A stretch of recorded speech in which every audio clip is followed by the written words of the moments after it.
ప్రియ సోదరీ సోదరులారా, మీ బైబిళ్ళు తెరవండి.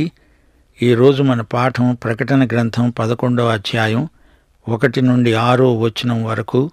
సావధానంగా వినండి. ఒకడు చేతికర్ర వంటి కొలకర్ర నా చేతికిచ్చి అన్నాడు, నీవు లేచి ఆలయమును బలిపీఠమును కొలత వేసి ఆలయములో పూజించే వారిని లెక్కపెట్టు. ఆలయమునకు వెలుపటి ఆవరణమును కొలత వేయక విడిచిపెట్టు. అది అన్యులకు ఇయ్యబడింది. వారు 42 నెలలు పరిశుద్ధ పట్టణమును కాలితో తొక్కుతారు. నేను నా 2 సాక్షులకు అధికారమిస్తాను. వారు గోనెపట్ట ధరించుకొని 1260 దినాలు ప్రవచిస్తారు. వీరు భూలోకానికి ప్రభువైన వాని ఎదట నిలుస్తున్న 2 ఒలీవ చెట్లు, దీపస్తంభములు అయి ఉన్నారు. ఎవడైనా వారికి హాని చేయనుద్దేశించిన ఎడల వారి నోటి నుండి అగ్ని బయలువెడలి వారి శత్రువులను దహింపచేస్తుంది. గనుక ఎవడైనా వారికి హాని చేయనుద్దేశించిన ఎడల అలాగున వాడు చంపబడాలి. తాము ప్రవచించే దినాలు వర్షము కురవకుండా ఆకాశమును మూయటానికి వారికి అధికారము కలదు.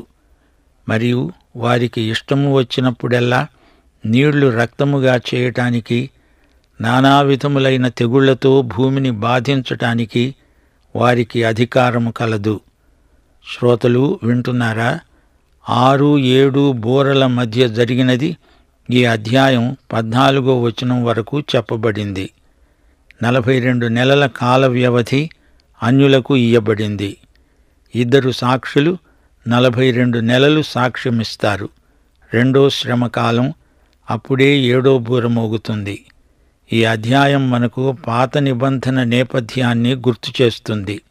దేవాలయము, యూదులకు అన్యజాతులకు మధ్య విభజన మనకు కానవస్తాయి. యేసు ప్రభువు రాకడ సమీపమైంది. మహాశ్రమల కాలాంతమందే ఆయన రాకడ జరుగుతుంది. అన్యుల కాలం పరిసమాప్తి అయింది. యోహాను అంటున్నాడు, ఒకడు వచ్చి కొలకర్ర నాకిస్తూ అన్నాడు, లే, దేవుని ఆలయమును బలిపీఠాన్ని కొలువు, ఆలయములో పూజించే వారిని లెక్కపెట్టు, బయటి ఆవరణాన్ని మాత్రం కొలవవద్దు, దాన్ని అలా విడిచిపెట్టు, అది అన్యులకు ఇయ్యబడింది. వారు 42 నెలలు పరిశుద్ధ పట్టణాన్ని కాలితో తొక్కివేస్తారు. లూకాసు వార్త 21వ అధ్యాయం 24వ వచనం. అన్యజనముల కాలములు సంపూర్ణమయ్యే వరకు యెరూషలేము అన్యజనముల చేత త్రొక్కబడుతుంది. నేటి వరకు అదే స్థితి కొనసాగుతోంది. అయితే మహాశ్రమల కాలంలో రెండో భాగానికి వచ్చినప్పుడు 42 నెలల వ్యవధిని సూచించి ఇక్కడ చెప్పబడింది. 42 నెలలు అంటే మహాశ్రమల కాలమైన 7 సంవత్సరాలలో సగం, అనగా 3.5 సంవత్సరాలు. చేతి కర్ర వంటి కొలకర్ర ఎవరో యోహాను చేతికిచ్చారు. పాత నిబంధనలో కానీ కొత్త నిబంధనలో కానీ కొలవటం జరిగింది అంటే అది ఇశ్రాయేలు జాతికి సంబంధించిన సంగతి. జకర్యా 2వ అధ్యాయం, యిర్మీయా 31వ అధ్యాయం 38-39 వచనాలు. ఇది కొలత కర్ర. చూడటానికి చేతి కర్రలాగా ఉంది. కాపరి చేతిలో కర్ర ఉంటుంది. కీర్తనలు 2:9. ఇనుపదండముతో నీవు వారిని నలగొడతావు, కుండను పగలగొట్టినట్లు వారిని ముక్కచెక్కలుగా పగలగొడతావు. క్రమశిక్షణకు, తీర్పునకు ఈ కర్ర ఉపయోగపడుతుంది. ఇక్కడ కొలిచేది ఏమిటి? అన్యుల కాలమును కొలుస్తున్నాడు. ఈ కాలం తీరగానే తీర్పు వస్తుంది. ఈ కర్ర, ఈ దండం ఆయన ప్రజల ఆదరణకు కూడా పనికి వస్తుంది. కీర్తనలు 23:4 వచనం. గాఢాంధకారపు లోయలో నేను సంచరించినా ఏ అపాయమునకు భయపడను. నీవు నాకు తోడై ఉంటావు. నీ దుడ్డుకర్ర, నీ దండము నన్ను ఆదరిస్తాయి. ఈ అధ్యాయంలో తీర్పు ఉంది, ఆదరణ కూడా ఉంది. దేవుని ఆలయం ఈ పాఠంలో పేర్కొనబడింది. దేవాలయం అనగా పరిశుద్ధ స్థలం, అతి పరిశుద్ధ స్థలం. ఇది పాత నిబంధన వ్యవస్థకు చెందిన దేవాలయం. సంఘానికి దేవాలయంతో పనిలేదు. సంఘమే పరిశుద్ధాత్మకు ఆలయం. కట్టడం కాదు, విశ్వాసులే పరిశుద్ధాత్మకు ఆలయమై ఉన్నారు. ఎఫెసీ పత్రిక 2వ అధ్యాయం 21-22 వచనాలు. ప్రతి కట్టడమును ఆయనలో చక్కగా అమర్చబడి ప్రభువునందు పరిశుద్ధమైన దేవాలయమగుటకు వృద్ధి పొందుతున్నది. ఆయనలో మీరు కూడా ఆత్మ మూలముగా దేవునికి నివాస స్థలమై ఉండడానికి కట్టబడుతున్నారు. బలిపీఠం పేర్కొనబడింది. ఇది సువర్ణ బలిపీఠం. దహన బలిపీఠం లోపల ఉండదు, అది బయటి ఆవరణంలో ఉంటుంది. బలిపీఠాన్ని కొలవాలి, ఆరాధించే వారిని లెక్కించాలి. ఆలయానికి వెలుపటి ఆవరణాన్ని కొలవకూడదు, దాన్ని అలా విడిచిపెట్టాలి. ఆలయానికి బయటి ఆవరణంలో ఏముంటాయి? దహన బలిపీఠం, ఇత్తడి గంగాళం. ఈ దహన బలిపీఠం యేసుక్రీస్తు శిలువకు సంకేతం. మహాశ్రమల కాలంలో బయట ఉన్న అన్యులకు సువార్త ప్రకటించబడుతుంది అనటానికి ఇది సాదృశ్యం. వారు లెక్కలేనంత మంది. వారిని లెక్కించడానికి వీలు కాదు. అది అన్యులకియబడింది. వారు 42 నెలలు పరిశుద్ధ పట్టణమును కాళ్లతో తొక్కుతారు. లూకాసు వార్త 21వ అధ్యాయం 24వ వచనంలో ప్రభువు అన్న మాటకు ఇది నెరవేర్పు. అన్యజనముల కాలములు సంపూర్ణమయ్యే వరకు యెరూషలేము అన్యజనుల చేత త్రొక్కబడుతుంది. 42 నెలలు అంటే 3.5 సంవత్సరాలు. మహాశ్రమల కాలంలో ఇది 2వ భాగం, చివరి భాగం. ప్రకటన గ్రంథం 13వ అధ్యాయం 5వ వచనం, డంబపు మాటలను దేవదూషణలను పలికే ఒక నోరు దానికి ఇవ్వబడింది, మరియు 42 నెలలు తన కార్యము జరపటానికి అధికారము దానికి ఏర్పాటయింది. అంత్యక్రీస్తు పరిపాలనా కాలంలో చివరి సగభాగమిది. ప్రకటన గ్రంథం 12వ అధ్యాయం 14వ వచనంలో ఇది పేర్కొనబడింది. ఆమె అరణ్యములో ఉన్న తన చోటికి ఎగురునట్లు గొప్ప పక్షిరాజు రెక్కలు 2 ఆమెకు ఇవ్వబడినవి. అక్కడ ఆ సర్పముఖమును చూడకుండా ఆమె ఒక కాలము, కాలములు, అర్ధకాలము పోషించబడుతుంది, అనగా 3.5 సంవత్సరాలు. ఈ కాలమానమునే ఇదే విధంగా దానియేలు పేర్కొన్నాడు. దానియేలు గ్రంథం 7వ అధ్యాయం 25వ వచనం. ఆ రాజు మహోన్నతునికి విరోధముగా మాట్లాడుతూ మహోన్నతుని భక్తులను నలగగొడతాడు. అతడు పండుగ కాలములను, న్యాయ పద్ధతులను విచారణ చేయ పూనుకుంటాడు. వారు ఒక కాలము, కాలములు, అర్ధకాలము అతని వశమున ఉంచబడతారు.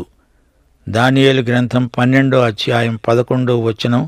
అనుదిన బలి నిలుపు చేయబడిన కాలము మొదలుకొని నాశనము కలుగజేయు హేయమైన దానిని నిలువబెట్టడానికి 1290 దినములవుతుంది.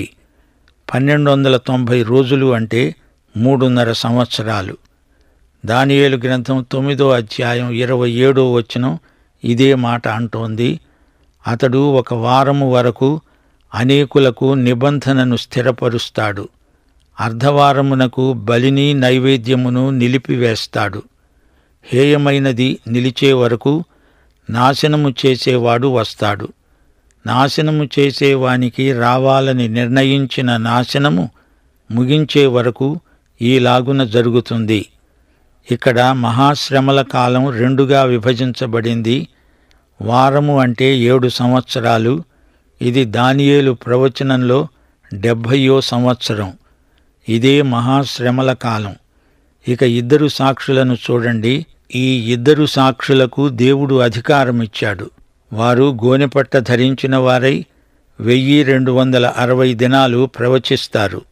ఇంతకు ఈ 2 సాక్షులు ఎవరు? ఈ 2 పేర్లు చెప్పబడలేదు. వీరిద్దరూ మార్మిక వ్యక్తులు. ధర్మశాస్త్రం ప్రకారం దేనికైనా 2 సాక్షులుండి తీరాలి. ద్వితీయోపదేశకాండం 17వ అధ్యాయం 6వ వచనం. 2-3 సాక్షుల మాట మీదనే చావదగిన వానికి మరణశిక్ష విధించాలి. ఒక్క సాక్షి మాట మీద అతనికి శిక్ష విధించకూడదు. మత్తయి సువార్త 18వ అధ్యాయం 16వ వచనంలో ప్రభువు సంఘమును గురించి అన్నాడు, అతడు నీ మాట వినని ఎడల 2-3 సాక్షుల నోట ప్రతి మాట స్థిరపరచబడినట్లు నీవు ఒకరినిద్దరిని వెంటబెట్టుకొని అతని వద్దకు వెళ్ళు. ఏ వాంగ్మూలమైనా స్థిరపరచాలంటే కనీసం 2 సాక్షులైనా ఉండాలి.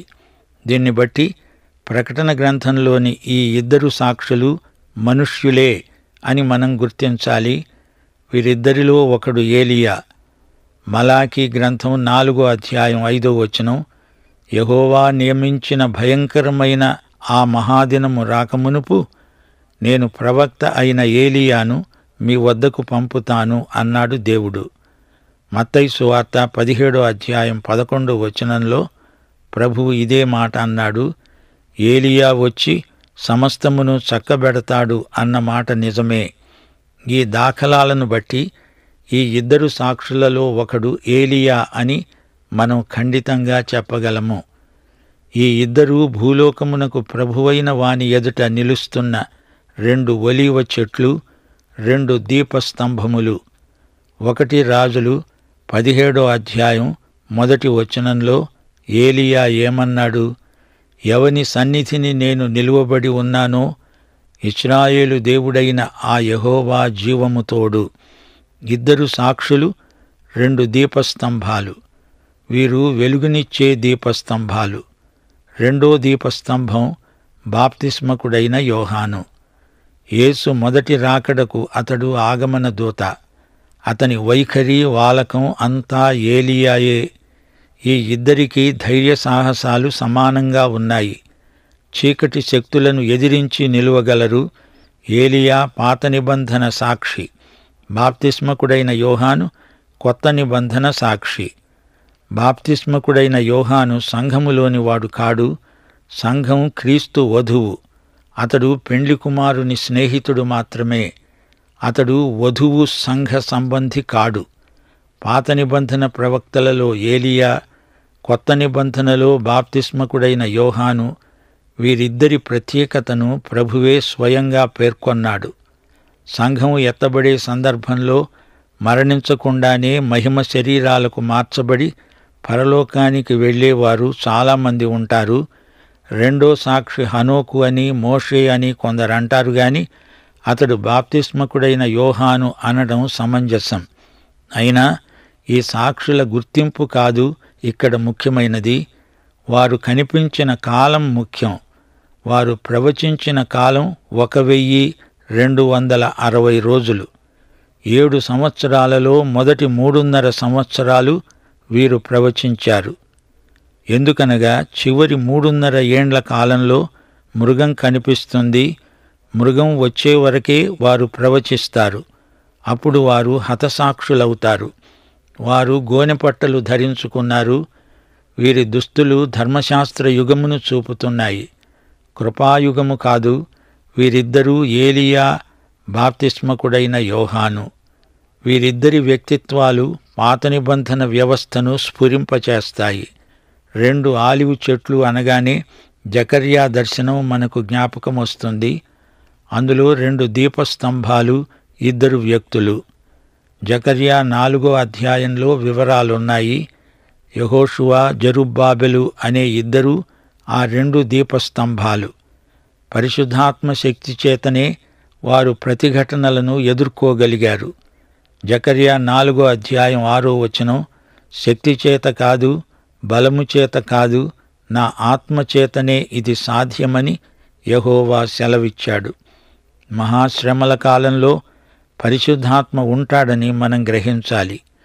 ఈ 2 సాక్షులు చీకటి శక్తుల మధ్య వెలుగై ప్రకాశించారు. వీరు పరిశుద్ధాత్మతో నింపబడిన వారు. వారు పరలోకము నుండి అగ్నిని కురిపించగలిగారు.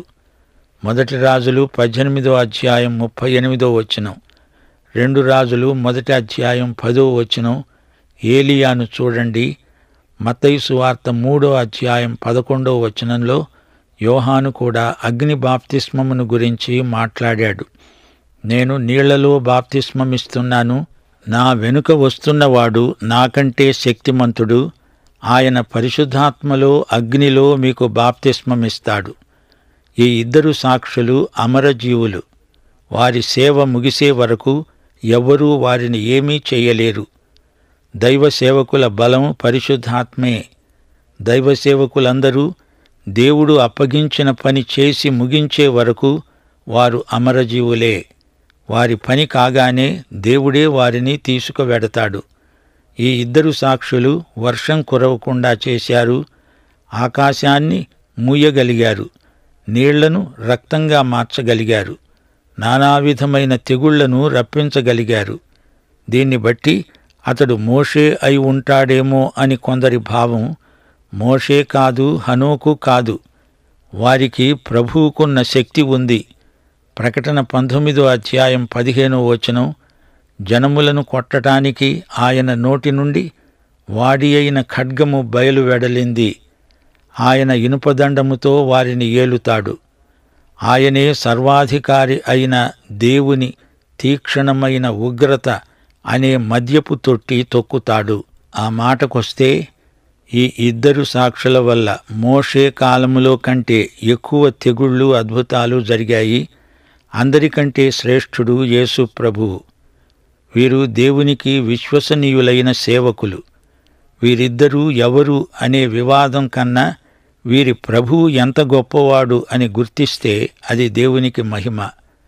వారికిష్టమైనప్పుడెల్లా వారు అద్భుతాలు చేయగలిగారంటే దేవుడు వీరిని ఎంతగా నమ్మాడో మనము గుర్తించగలం.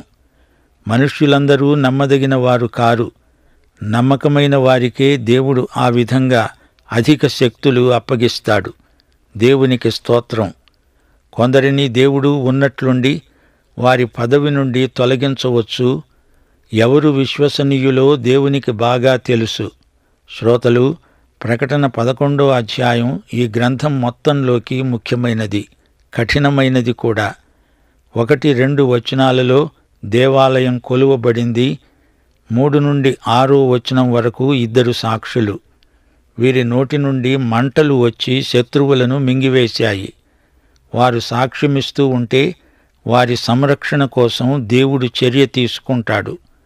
ఈ ఇద్దరు సాక్షులు సంఘయుగానికి చెందినవారు కారు.